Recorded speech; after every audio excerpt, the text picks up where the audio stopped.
زندگی میں حوصلہ پیدا کریں، جدوجہد کا مزاج بنائیں، مشکلات سے ٹکرانے کا مزاج بنائیں، مشکلات سے لڑنے کا مزاج بنائیں۔ انسانوں سے نہیں لڑیں، مشکل وقت آئے تو اسے کاٹ جائیں۔ اپنے رشتوں میں والدین کے پاؤں دھو کر پئیں، ان کی دعائیں لے لیں۔ ماں باپ کی دعا وہاں پہنچا دیتی ہے جہاں بیت اللہ کی ساری زندگی کی بندگی بھی نہیں پہنچاتی۔ راتوں کو اٹھ کے اللہ کے سامنے رونا، ضرورت مندوں کی جا کے مدد کرنا، اللہ کے لیے ذلیل ہو جانا، اللہ کے لیے چھوٹا پڑ جانا، اللہ کے لیے معاف کر دینا، یہ جنت میں کہاں ملے گا؟ جو کہ ہم اپنے لیے جیتے ہیں، نہ ہمیں خرچ کرنے کا سلیقہ ہے، نہ معاف کرنے کا سلیقہ ہے۔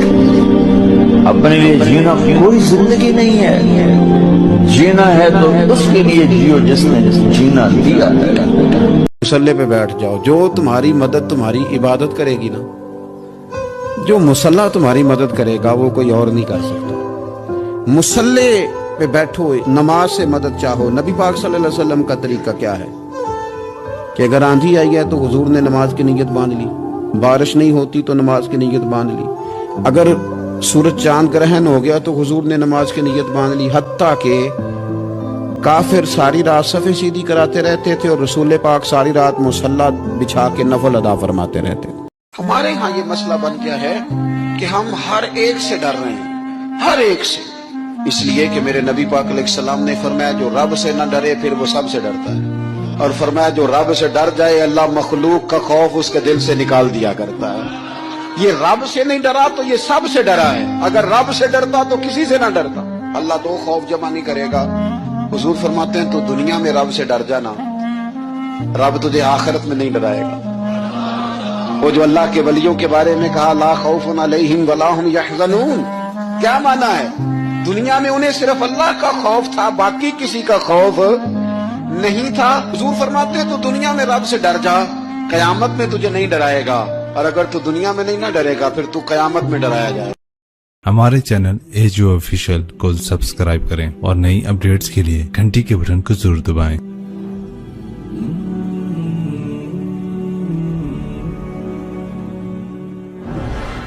کیونکہ عزت اور ذلت کا احساس چھوٹے سے بچے سے پیدا ہو جاتا ہے، جو یوں آنکھ کھولتا ہے اور کچھ سننے اور بولنے کے قابل ہوتا ہے، اس کے اندر عزت اور ذلت کا پورا سسٹم بیدار ہو جاتا ہے۔ جب وہ مار کھاتے ہیں تو اندر ہی اندر ان کے اندر لاوا پکتا ہے۔ جب وہ 3 سال کے اسکول بھیجے جاتے ہیں اور روتے ہوئے جاتے ہیں تو ان کے اندر ایک نفرت پیدا ہوتی ہے، کیونکہ ماؤں نے اپنی ممتا، اپنی ماں ہونے کا حق ادا نہیں کیا، ان کو اسکول کے حوالے کر دیا۔ تو وہ مجھ سے چند مائیں کہ تو پھر کیا کریں، اسکول ہی پھر داخلے نہیں ملتے۔ میں نے کہا تو ہکو صرف یہی سکول رہ گئے تو میرے کو لیا، میں 10 سال دا بھی داخل کر لوں گا۔ ویسے میں نے مذاقاً کہا کتنے اسکول میں آپ نے اسٹیٹس کیوں بنا لیا؟ یہ ماؤں نے اسٹیٹس بنا لیا کہ فلاں اسکول میں میرا بچہ پڑھتا ہے، فلاں اسکول میں میرا۔ ان کو تمہاری اولاد سے تھوڑا غرض ہے، ان کو تمہارے پیسوں سے غرض ہے۔ تو عزت نفس لا یقول الخنا عزت۔ آپ کو ایک واقعہ سناتا ہوں، یہ واقعہ میرے گھر کا ہے، یعنی میں نے کہیں سے سنا نہیں، گھر کا ہے۔ جب ٹریکٹر نہیں ہوتے تھے تو بیلوں پہ کاشت ہوتی تھی، تو میرا تعلق ایک زمیندار گھرانے سے۔ 1961 میں سب سے پہلے پورے علاقے میں میرے والد ٹریکٹر لے کر آئے تھے 14,000 کا، تو بڑی ہل ہو گئی بھی میاں لبک 14,000 دا ٹریکٹر لے آئے، 14,000۔ وہ 1,000 کو نہیں دیکھتا تھا اس وقت، تو 14,000 کا ٹریکٹر، وہ تو سارے دھوم مچ گئی کہ میاں لبک 14,000 دا ٹریکٹر لے لے۔ تو وہ بیل ہوتے تھے، ہمارے ایک بیل نے چارہ کھانا چھوڑ دیا۔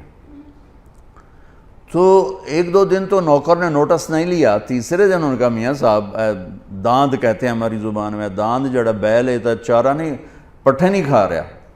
تو ابا جی نے مرحوم نے بلایا ڈاکٹر، اس نے دیکھا، انہوں نے کہا جی کچھ نہیں، ٹھیک، کوئی مسئلہ نہیں۔ تو یہ بیچارہ کیوں نہیں کھا رہا؟ کہا ایک پتہ کوئی نہیں۔ تو ایک دیسی حکیم تھا ہمارے قریب، تو والد صاحب مرحوم نے گھوڑے پر ایک نوکر کو بھیجا کہ جاؤ اس کو اٹھا کے لاؤ. اس کو لے کر آئے تو اس نے بیل کو یوں دیکھا, کہنے لگا میاں صاحب انہوں پٹھے کون پاندا ہے؟ تو ایک ہمارا نوکر تھا اللہ دتا کسائی, تو اس کو دتو کسائی کہتے تھے. کہا ابا جی نے کہا جی اے ہے دتو, اوے اوریا. اس کو بلایا, بیل کے سامنے بٹھایا, جوتا اتارا اور 5-7 اس کے سر میں مارے, ٹھو ٹھو ٹھو. کہنا جی پٹھے پاؤ. پٹھے پائے تو وہ کھانے لگا. یہ میں آپ کو گھر کا واقعہ سنا رہا ہوں, گھر کا سنائی نہیں سنا رہا ہوں, اپنے گھر کی بتا رہا ہوں. ابا جی نے کہا ایک ہی جادو ہے. انہوں نے کہا جادو نہیں ہے, یہ آپ کے نوکر نے اس کو کہیں کوئی سوٹیاں مار دی ہیں اور یہ وٹ کھا گیا تھا. اس کو غصہ چڑھا ہوا تھا کہ میں نے اس مارے کیوں, میں تو چنگا بھلا کام دے رہا ہوں. آج جب میں نے اس کی ٹھکائی کی تو اس کو تسلی ہوگی میرا بدلہ ہو گیا, انہوں اس پٹھے کھا لے.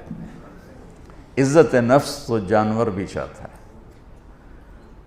ہم ماتحت کو ذلیل کریں, اوپر والوں کو مکھن لگائیں, نیچے والوں کو ذلیل کریں.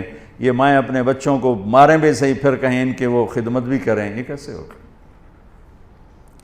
اور ایک واقعہ میرا چشمدید ہے. ایک میرے والد صاحب کو گھوڑے رکھنے کا شوق تھا, تو بڑے نسلی گھوڑے رکھا کرتے تھے. ایک گھوڑا سفید رنگ تھا, اسے نکرا کہتے ہیں, تو بہت خوبصورت اور بہت خوبصورت چلتا تھا. کوئی غلطی سے اس کو چھانٹا مار دیتا تو غصے میں کھڑا ہو جاتا تھا, چلتا نہیں تھا. پھر بڑی دیر کے بعد جب اس کا غصہ ٹھنڈا ہوتا پھر چلتا تھا. ایک دن میں اور میرا چھوٹا بھائی ہم دونوں تانگے پر, اور ہمارا کوشوان اس کو چلا رہا, چاچا گامو مرحوم اس کا نام تھا. تو اس نے اس کو چھانٹا مار دی. یہ میرا دیکھا واقعہ ہے. وہ کھڑا ہو گیا, وہیں کھڑا ہو گیا. اس نے سارے زور لگائے, ہلا نہیں. 3-4 آدمی بولا. جب ایسے کبھی گھوڑا تانگے میں کھڑا ہو جاتا تھا تو پھر ایک دیہاتی ٹرک تھا, 2-3 آدمی ادھر ادھر پہیے کو گھماتے تھے. پہیہ گھوم کر جب وہ تانگے کی لگتی تھی نا اس کو ہک اس کے پشت میں ہی پیچھے, تو پھر وہ چل پڑتا تھا. تو انہیں 3-4 ادھر 3-4 ادھر زور لگا لی, وہ ہلا ہی نہیں. اب دیکھیں اس نے کیا کیا. وہ نیچے آیا اور اپنی پگڑی اتاری اور اس کے پاؤں پہ رکھ کے کہنے لگا اللہ دا نام ہن تا ٹور پاؤ. یقین مانے میں آپ کو آنکھوں دیکھا بتا رہا ہوں. اس کے بعد اس نے آ کے لگام اٹھائی, گھوڑا چل پڑا. آپ سیرت النبی کا ایک لفظ لے لیں تو آپ سب کے لیے کافی ہو جائے گا, میرے لیے کافی ہو جائے گا, ان مستورات کے لیے کافی. کہ ہم میٹھا بول نہیں بولتے. بطور ماں مجھے کیسے بولنا چاہیے ہم نہیں بولتے. بطور باپ مجھے کیسے بولنا ہے نہیں بولتے. بطور بھائی مجھے کیسے بولنا ہے ایسا بول ہم نہیں بولتے. بطور باس مجھے ماتحت کے ساتھ کیسے بولنا ہے ہم نہیں بولتے. بطور مالک مجھے نوکر کے ساتھ کیسے بولنا ہے ایسا ہم نہیں بولتے. ایک دوست کے ساتھ مجھے کیسے بولنا ہم نہیں بولتے. تو سارے معاشرے میں آگ لگ گئی, محبت نام کی شے مٹ گئی. وفا تم نہ دیکھو گے ہرگز کسی میں, زمانہ وہ ایسا عجیب آ رہا ہے. تو وفا محبت کیسے اٹھتی ہے جب یہ ناگن بن جاتی ہے. میرے رب کی قسم, پوری دنیا کا شہد اکٹھا کروں تو ایک میٹھا بول اس سے زیادہ میٹھاس رکھتا ہے. اور اللہ کی قسم 7 سمندر کی کڑواہٹ اکٹھی کروں تو ایک زبان کا کڑوا بول اس سے زیادہ کڑواہٹ رکھتا ہے.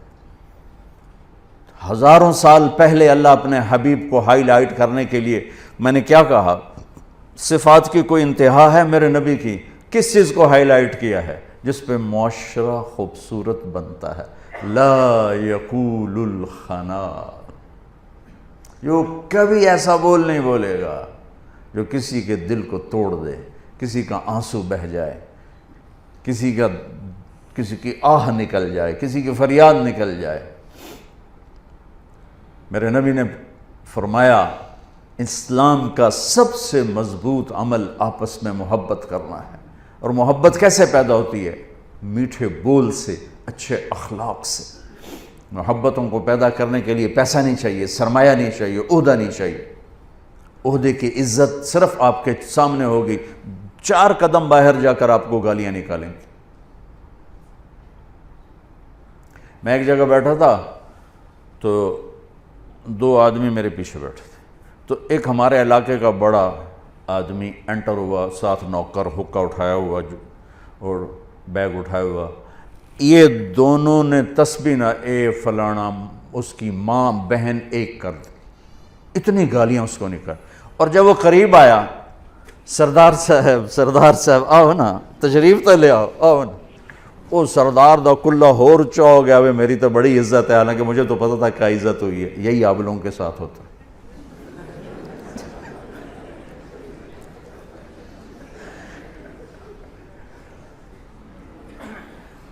اگر آپ دلوں میں بسنا چاہتے ہیں، ایک لفظ پہ عمل کر لیں. جانور بھی آپ سے پیار کریں، انسان تو انسان ہے. جانور بھی آپ سے ایک زبان کا بول میٹھا کر لیں.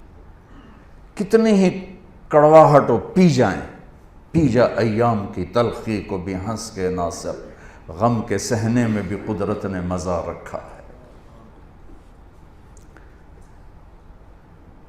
سبحان اللہ. میرے نبی نے فرمایا، معاذ تمہیں ساری شریعت کا خلاصہ بتاؤں؟ اور کس کو کہہ رہے ہیں؟ معاذ بن جبل کون ہے؟ آپ نے کہا میری امت کے علماء کا جھنڈا معاذ کے ہاتھ میں ہوگا. اتنے بڑے آدمی. اور ان کو سمجھایا ایسے جیسے معصوم بچے کو سمجھا. معاذ تجھے پوری شریعت کا خلاصہ بتاؤں؟ کہ جی بتائیں. تو آپ نے یوں کیا، پہلے فزیکلی زبان نکالی، پھر فرمایا کف ھذا، معاذ اسے قابو میں رکھو. اور اس کو تعبیر کہہ دیے شریعت کا خلاصہ. پورا دین زبان کے اندر بند کر دیا. زندگی، معاشرت، ہر چیز کو کہا اسے قابو میں رکھو. کہ یہ کھل جائے تو سارا معاشرہ بے قابو ہو جاتا اور سارا معاشرہ امبیلنس ہو جاتا. اور یہ قابو میں ہو تو گھر آباد، عزت محفوظ، رشتے آباد، محبتیں باقی.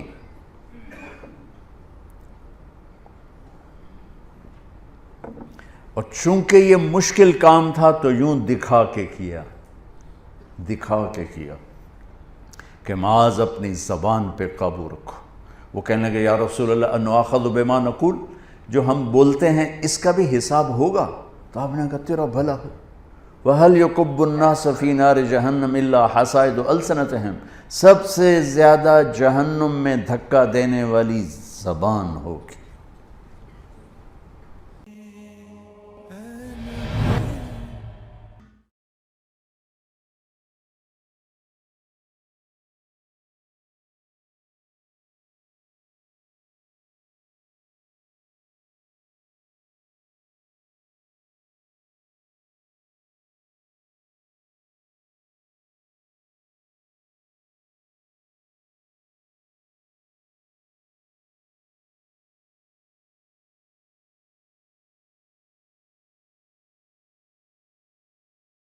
اور ماں باپ کے ساتھ بھلائی کرتے رہو.